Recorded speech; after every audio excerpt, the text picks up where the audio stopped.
Hello, my name is Marty and welcome to the SBL Guru podcast. This is part of season 1, Strategy in Real Life, where we take parts of the SBL syllabus and we apply them in real life companies and real life organizations. Today, we're going to look at the topic of business partnerships and how they could apply in a service organization.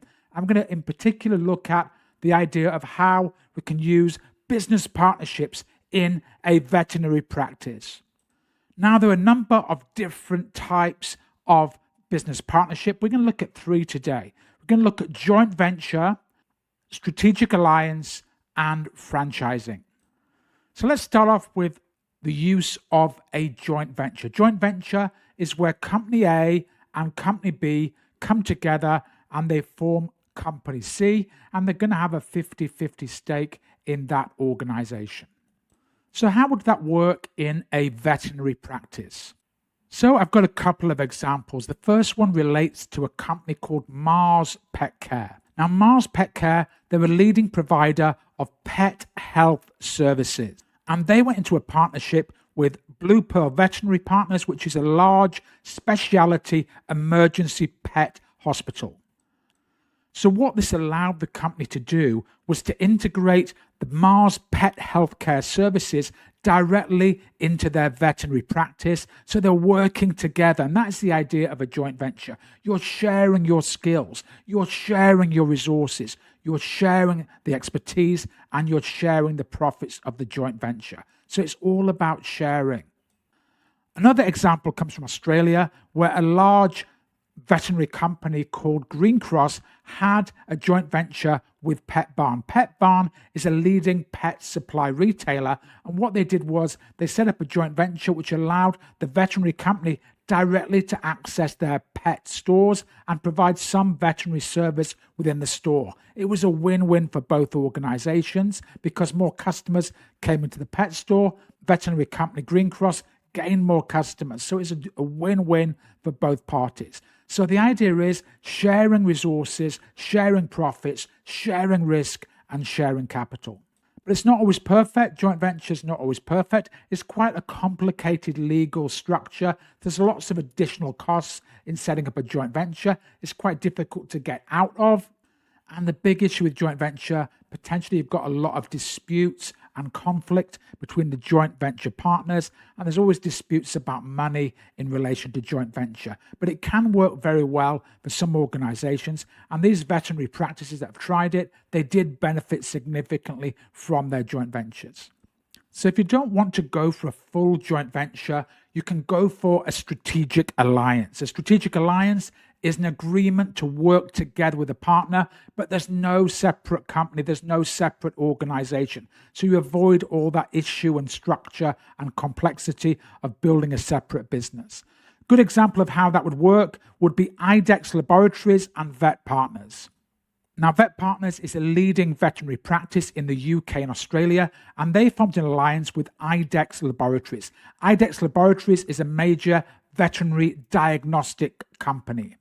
By having this alliance, it's working together in a partnership, but not as a separate company. It helped both parties because they were sharing their resources, but without this big formal structure.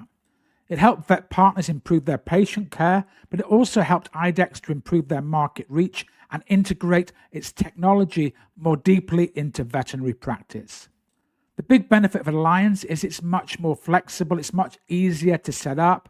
You're sharing your knowledge and innovation, so it's a much simpler structure and it's easier to get out of if you're not happy. With an alliance, you've got to be careful because don't forget, because it's easier to get out of, your alliance partner may one day become your competitor in the future. And it requires both parties to be committed. If one party is not fully committed to the partnership, it may not work well. You've also got potentially the issue of joint decision making, and that can also cause problems. The third type of partnership you might want to consider is to go for franchising.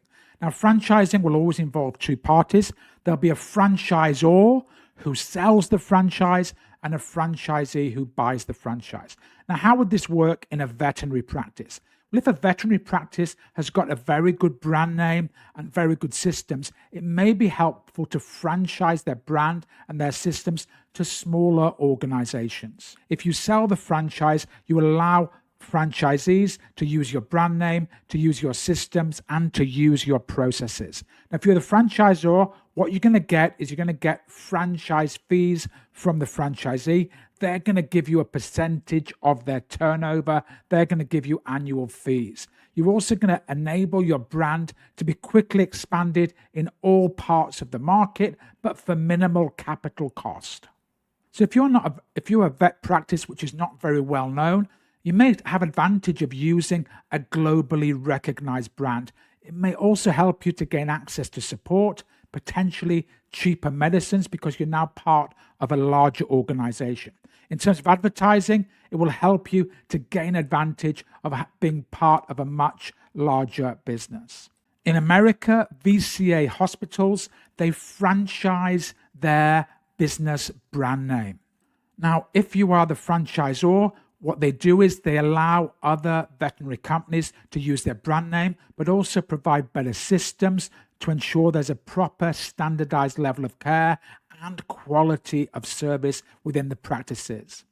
Now, for the franchisor, the VCA Animal Hospital, they're going to get much larger brand awareness and they're going to get franchise fees. There are problems, though. It's not a perfect system because you're dependent on the quality of the franchisee. If the quality of the franchisee is poor, if they don't follow your rules, potentially it can damage the reputation of VCA animal hospitals. For the franchisee, they get access to a well-known brand name. They get access to quality services and quality support and potentially technology. So it can be a win-win for both parties. The problem for the franchisee is they're going to have that one-off cost to buy the franchise, but they're also potentially going to have to pay a percentage of revenue to the franchisor. So there's big financial implications for the franchisee. They get the brand, they get the systems, but they've got to make a payment.